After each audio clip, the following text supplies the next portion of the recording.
Well, as most of you know, Pittsburgh is a place that we can turn on a dime and do things that we didn't think we could do. I'd like to say this before I get started.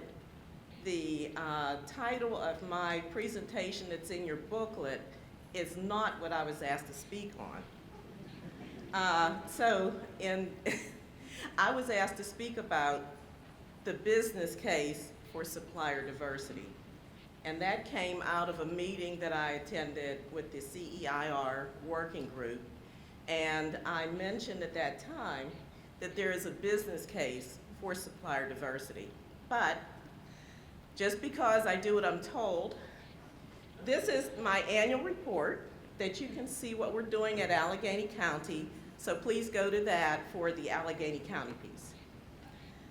Now, the case for business supplier diversity, let me say this, I've been doing this many years.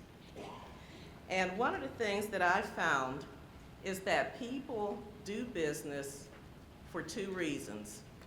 One is to make money. Two is they do business with people they like. When you're employed, sometimes you don't have that option.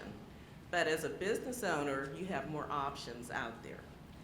So the business world is extremely competitive, and a favorable image can help you increase your company's sales, and negative publicity can damage a company's reputation.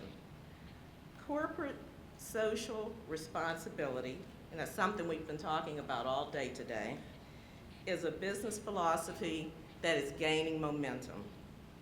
Part of being a good, socially responsible corporation is building a robust supplier diversity program. It sometimes is mistaken and dismissed as pure public relations, but the case for diversity is profound. There are studies that have come out that show a direct correlation to supplier diversity and a business doing well. According to Diversity Inc. magazine, it shows in the stock exchange, so larger corporations have seen this phenomena. Supplier diversity is a business strategy that ensures a diverse supplier base in the procurement of goods and services for any business or organization. It emphasizes the creation of a supply chain that works to secure the inclusion of diverse groups. Research has shown, and Nielsen Corporation, the folks that do the TV stuff, Nielsen has shown, and they go back years. Black buying power continues to increase. In 2016, black buying power in the United States was $1 trillion. That's with a T. In 2017, the level jumped to $1.3 trillion. That's a lot of money and a lot of buying power.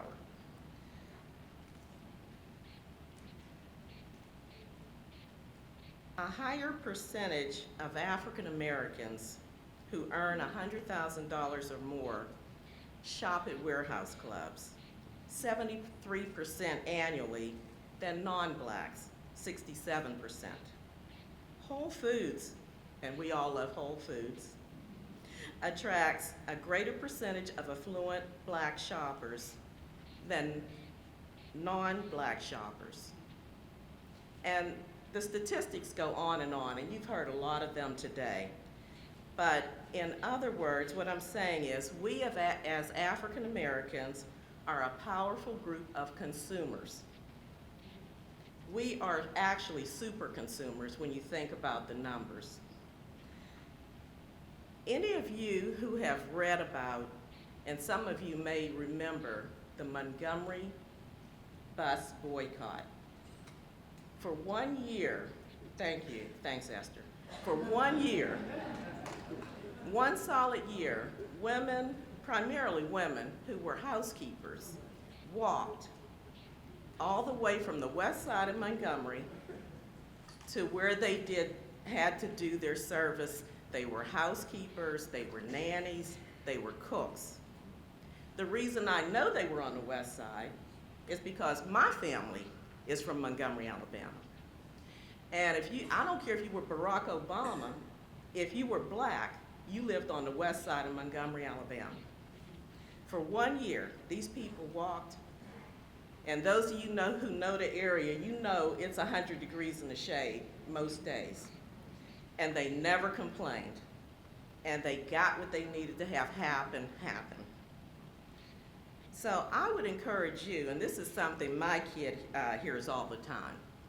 And he's a grown man, and he remembers it like it was the first time I ever said it to him as a little boy.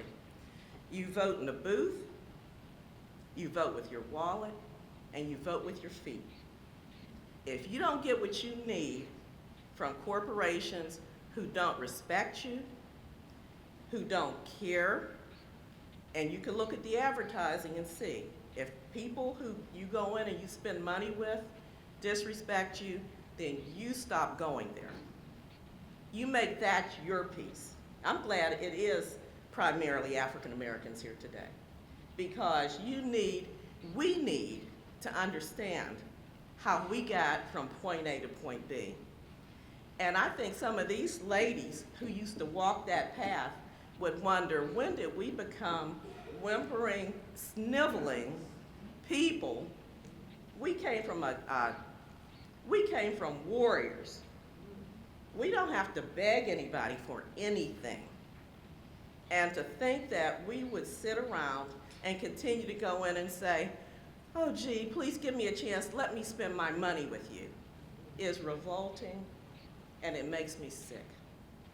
So, let me try to end on a high note. I think one of the things that CEIR can be constructive and helpful with is collecting information and sharing it.